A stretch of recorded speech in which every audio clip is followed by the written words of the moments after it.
आणि शेतकऱ्यांचं प्रतीक असणारी एक सुंदर बैलगाडी आपण आपल्या मतदारसंघाच्या वतीनं जॅकी दादा यांना देतो. वरती आणलं, या स्टेजवर आणलं आणि मला हे मस्त प्रेझेंट दिलंय. जय जवान जय किसान. इसके बिना एक दूसरे के बिना वो दोनों इतना ताकत है हिंदुस्तान का. तो मेरे को उसका किसान का ये दिया, मेरा दिल बहुत अच्छा लगा. धन्यवाद. मला हे दिलं आणि तुला भाकरी मस्त होतं घरी. काही शपथ मस्त होतं. किती दाबवलं मला माहीत नाही, काउंट नाही केलं, पण हे बघितलं की तू इतकं टाकलं. आणि क्या बोले तो आगे रोने का नहीं.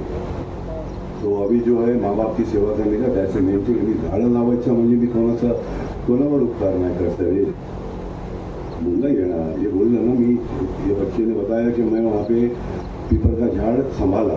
वो पीपल के झाड़ की जगह वो खुद है, वो बड़ा हो रहा है. उसको नर्चर करने के लिए पानी चाहिए सबका.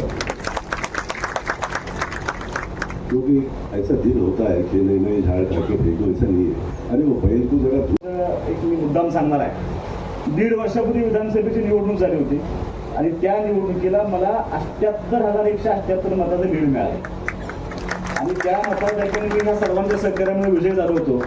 आणि त्यावेळेला मी असं डिक्लेअर केलं होतं की जेवढी मतं मला मिळाले, जेवढं मताधिक्य मला मिळाले, त्या मताधिक्य एवढी झाडं त्या संपूर्ण मतदारसंघामध्ये लावण्याचं मी त्यावेळेला घोषित केलं होतं. आणि दादा थोडंसं झाडं लावण्याचा हा उपक्रम असा आहे की अत्यंत दुर्लक्षित आहे. याच्यामध्ये अनेकदा घोषणा होतात, काम काय पुढे होत नाही. पण मी थोडंसं माझंही दुर्लक्ष झालं होतं. पण एक घटना माझ्या आयुष्यामध्ये अशी घडली की माझं जे तुम्ही घर बघितलं त्या घराच्या कंपाऊंडवरती एक पिंपळाचं झाड आलं होतं आणि मी तिथं अशा सूचना केल्या होत्या की ते कंपाऊंडवरचं झाड काढा, नाही तर ते पूर्ण कंपाऊंड खाली पडेल. आणि तिथं एक व्यक्ती उभा राहिली, तिने मला असं सांगितलं की पिंपळाचं झाड हे देवाचं झाड मानलं जातं, त्याला तोडायचं नसतं. मी ते कंपाऊंड तेवढं 2 फुटानं काढलं, ते पिंपळाचं झाड अलगद बाहेर काढलं आणि तिथं रिप्लांट केलं. मी फारसं बघितलं नाही, पण ज्याला 6 महिन्यानंतर मी त्या ठिकाणी गेलो तर ते झाड आता 14-15 फुटाचं उंच झालं. आणि मला रिअलाइज झालं एक झाड एवढं मोठं काम करू शकतं, तर आपली जी राहिलेली आपण जी जाहीर केलेली जी अभिनव योजना आहे झाडं लावायची, ती जर सगळ्या लोकांना एकत्र घेऊन, एकटा सुहास बाबर काही करू शकत नाही, तर सगळी लोक माझ्या बरोबर आली, त्या सगळ्या लोकांनी ठरवलं तर मात्र निश्चितपणे हे 78,000 झाडं लावण्याचा उपक्रम यशस्वी होऊ शकतो.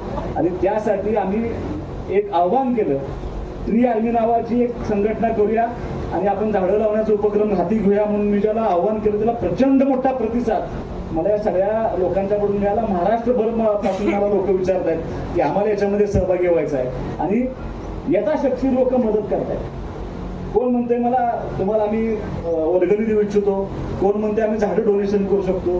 वाढदिवस साजरे होताना आता वयाच्या संख्येएवढी झाडं लावून वाढदिवस साजरा होतो. दादा पॅटर्न बदलला आता वाढदिवस साजरा करायचा. आणि मला असं वाटतं की जो शब्द दिला, आज सुद्धा आपण जवळपास 4,000 झाडं लावतोय. श्रीकांत पाटील